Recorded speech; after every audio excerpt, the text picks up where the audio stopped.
This one brush pattern that I learned gets me through 90% of the time that I use the brushes. And if you stick around to the end of this video, I'm going to show you how to use it, okay? So this works for slow tempos, it works for medium tempos, it works for fast tempos, but there is some tricky coordination that you got to figure out if this is your first time using the brushes, okay?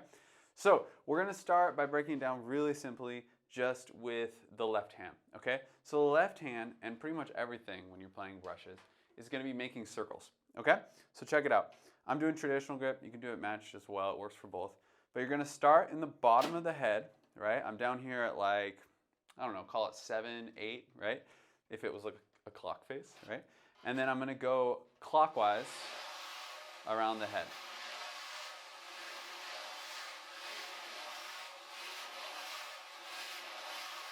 Right? Super simple. Couple notes on this is you want to go clockwise around, so that's like pulling in, right, rather than pushing out.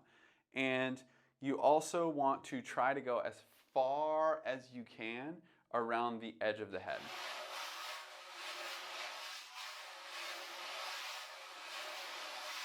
Right? So something with brushes is if you make smaller circles, you won't hear it as much, right? With brushes, there's like a higher pitched sound near the edge of the head than near the center.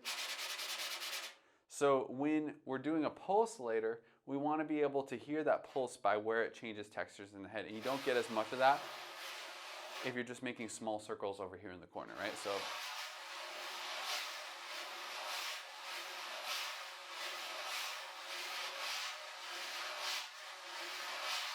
right? At the very beginning, you might be tempted to do it all with your arm. You'll see me moving my arm sometimes, but really, you want to try to get as much of it as you can with the wrist.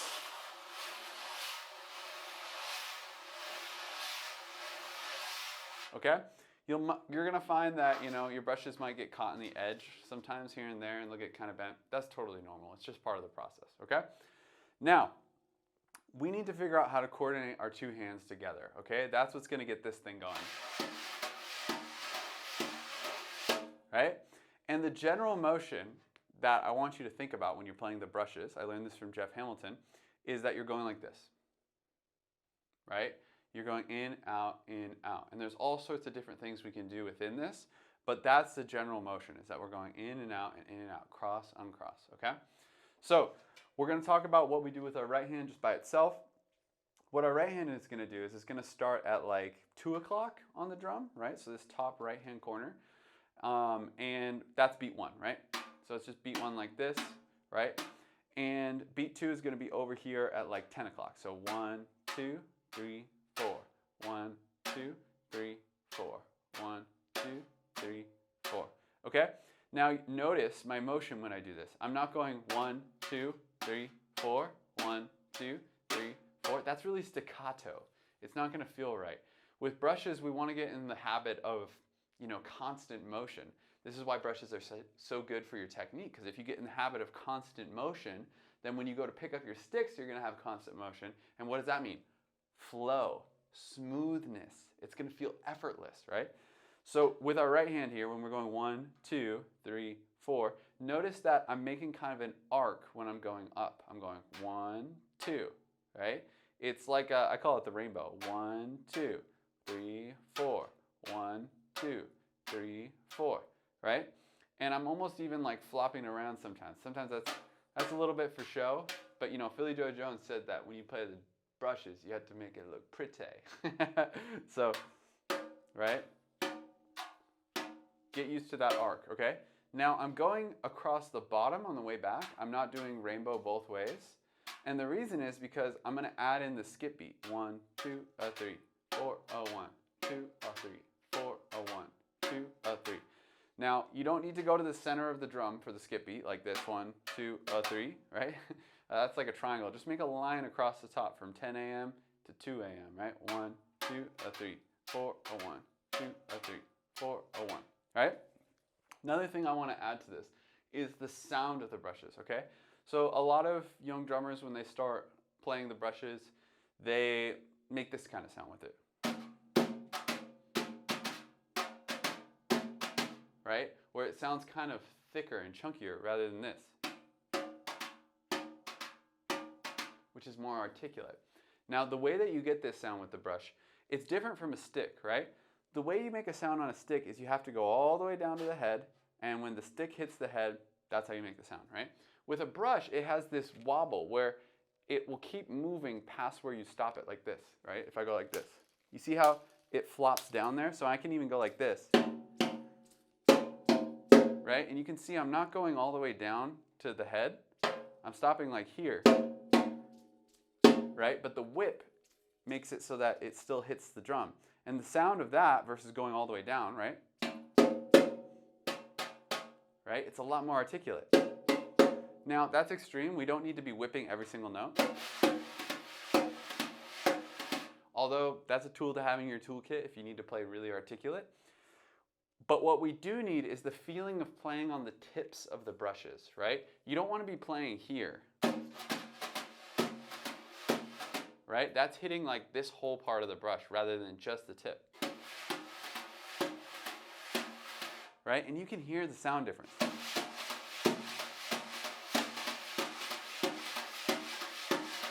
Right? It's just so much more articulate. So try to get a little bit of that whip, not super hard, but just get the edges, okay? So once you're done,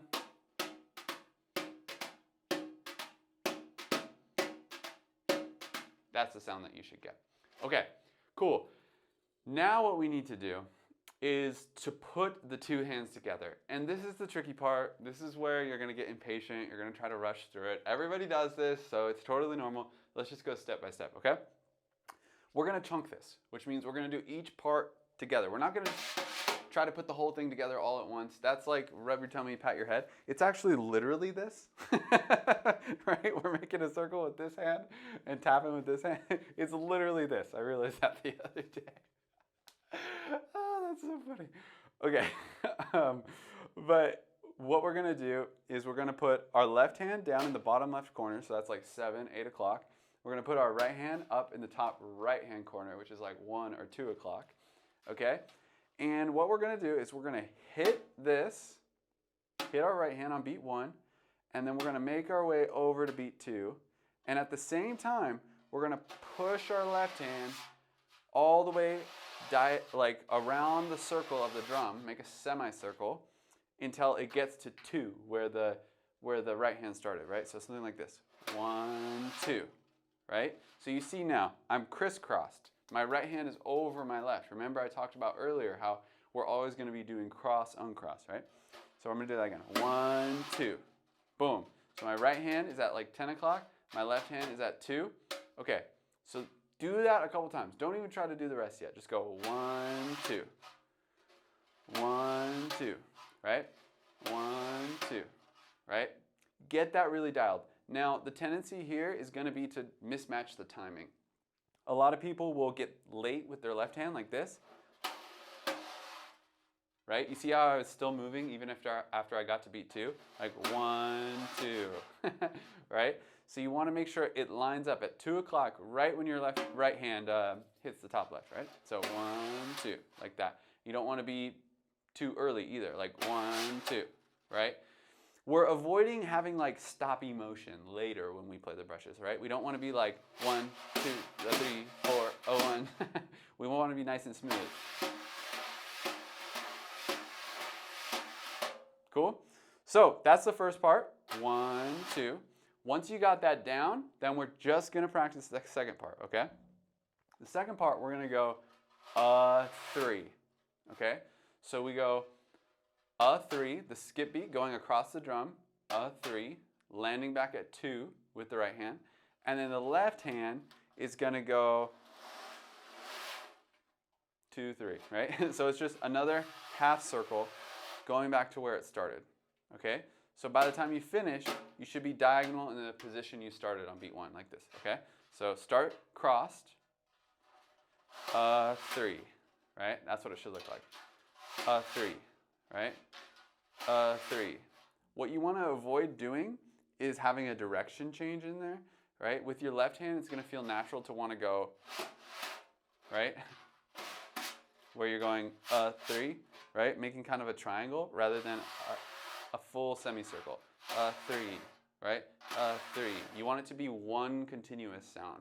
This is going to be really important later when we're playing the whole thing together. 1, 2, 3, 4, 1, 2, 3, 4, 1. We don't want the left hand to interfere with the ride cymbal pattern, right? Okay, now once we've got those two chunks individually, we're going to do the first chunk, short pause. This is important. The short pause is everything. Make sure you got to your checkpoint of 2 and 10, or 2 and 7 is rather what it would be. And then once you got your checkpoint there, or actually the checkpoint is 2 and 10, it is, I was right. And then once you got that, stop, make sure everything's cool, and then finish out the motion. So again, start, do the first half, 1, 2, 3. That's what we're gonna do. The pause is really important. Don't try to go through the pause the first time you try this. Everybody does that, okay? Let's try it. 1, 2, stop, check, make sure you got it. That's looking good. And then we're gonna go, 3. Boom, looking good. Let's try that again. 1, 2, stop, look, make sure you got it. 3. One more time. 1, 2, 3. Cool. Once you can do that with the pause, try making the pause a little shorter, right? Like 1, 2, 3, right? Make sure everything's lining up. Then you can put it together. One time in a row. Don't try to play it 7 times in a row. We can't run before we can walk, okay? Just try to play it one time in a row with both of them, like this. 1, 2, 3. Boom.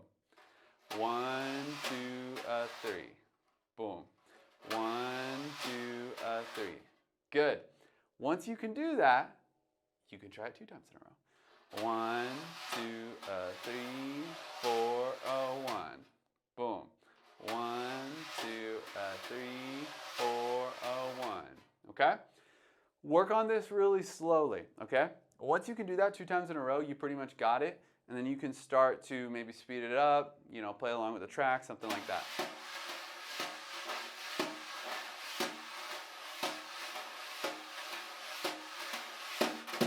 Okay? One thing I want to point out is the common tendencies on this are to, with the left hand, not go further enough, not go far enough, to kind of keep it in the corner over here. You want to go as far as you can. Now, as you get faster, it's going to get smaller and smaller, but you want to have a good range of motion to begin with. That's going to get you the smoothest possible motion, right? So you don't want to be going,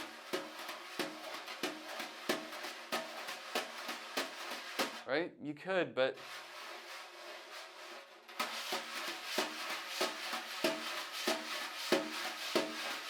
that's way better, okay?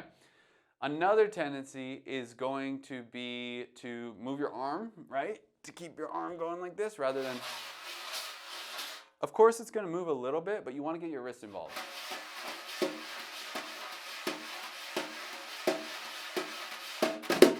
Another tendency is going to be for your left hand to get off kilter, to get off the checkpoints, right? So it'll like, oh, it's behind and now we're going in the same direction or something like that. You want to make sure that you do the checkpoints really well at the beginning so that you know the pace that you need to go, okay? So I recommend practicing this really slow. Obviously, if you're practicing brushes, there's other things you want to do with your jazz playing. I have some links in the description where you can reach out on how to work with me more closely, to work on soloing, vocabulary, all the special things that you need. Hope you enjoyed this, and I'll see you in the next video.